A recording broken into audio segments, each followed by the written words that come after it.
जनम आमदो गते तेरे जुड़ी साबिन में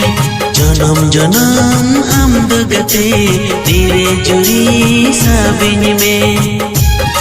जेमन चाँदो इपिल सगे दिस हो बांगे तो पागो लिंगी अगन गादादा दिस हो बांगे रुवड़ा जनम आमदो गते तेरे जुड़ी साबिन में जनम आमदो गते तेरे जुड़ी साबिन में जेमन चाँदो इपिल सगे दिस हो बांगे तो पागो लिंगी अगन गादादा